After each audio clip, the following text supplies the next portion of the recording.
What's wrong with this vase, man? Mom dad ने मना ना किया होता तो इसे कब का तोड़ देता। पर ये गार्बेज आता कहाँ से है?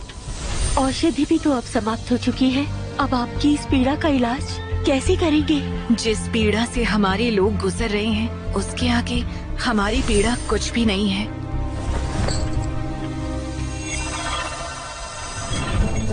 What the hell? इस वाज की तो मैं I'll just fill it up. What? सारा पानी कहाँ गया? महाराज सहित हमारे सारे योद्धा इस युद्ध में मारे जा चुके हैं। और वो जलाल हैदर हमारे साम्राज्य पर कब्जा करना चाहता है। अब समर्पण के अलावा कोई रास्ता नहीं है। हम समर्पण नहीं कर सकते। आज देख ही लेता हूँ इसमें कितना पानी जा सकता है। सारा खजाना भी तो खाली हो चुका है। आखिर हम प्रजा के लिए अन्न और जल कहाँ से लाएंगे? जल?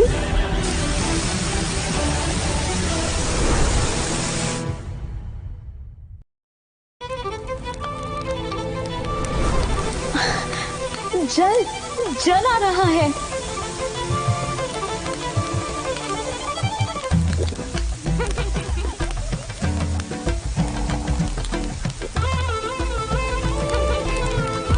ईश्वर ने हमारी सेना को जल देकर हार ना मानने का संदेश दिया है। इस जल को एकत्र करने का प्रबंध किया जाए। हाँ राजकुमारी जी, अब हम जलाल हैदर की सेना की मंशा पर पानी फेरेंगे। धन्य हो राधे वैदेही की जय।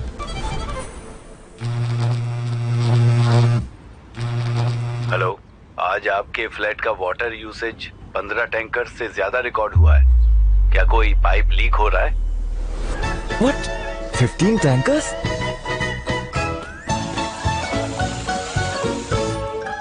Sorry, टैप खुला रह गया था। We'll pay for the water. I can't believe this.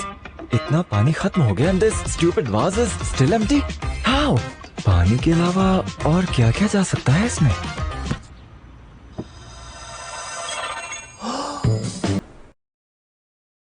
अब रणभूमि में प्यास के कारण किसी भी सैनिक की मृत्यु नहीं होगी। हाँ, और इस जल के लिए आम जन भी सेना में भाग लेगी। इस जल से हम फिर फसल उगाएंगे। फसल से प्रजा के मन में फिर से उम्मीद की किरण जगेगी। मुझे तो अत्यंत भूख भी लगी है। मुझे भी। अन्न? ईश्वर ने अब हमारे लिए अन्न भेजा है। कहीं ये कोई स्वप्न तो नहीं है ना? अरे वो देखो, एक और भोजन का बक्सा। हाँ, अन्न आता ही जा रहा है। पहले जल और अब इतना भोजन। धन्य हो ईश्वर। सब कितने प्रसन्न हैं, परंतु कल से तो फूलदान से जल ही नहीं आ रहा है। सैनिकों, खाना तैयार है। सभी लोग आपस में बांट लो। राजकुमारी जी, ईश्वर की ये कृपा देख क्या आप उन पर फिर से विश्वास करने लगेंगी? यदि ईश्वर होते तो मेरे पिता महाराज और माँ को छल से मरने न देते। हमारी सेना का ऐसा संहार न होता। हमें नहीं पता कि अन्न और जल किसने भेजा, परंतु ईश्वर पर विश्वास करने का साहस अब हम में नहीं रहा।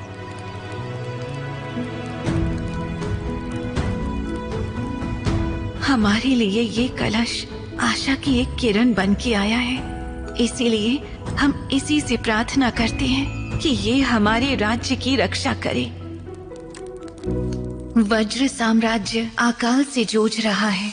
यहाँ ना वर्षा होती है ना ही फसल उगती है। अगर कोई ईश्वर है तो उनसे यही निवेदन है कि वो निर्दोष प्रजा का पेट भरने के लिए भोजन और जल का प्रबंध करें।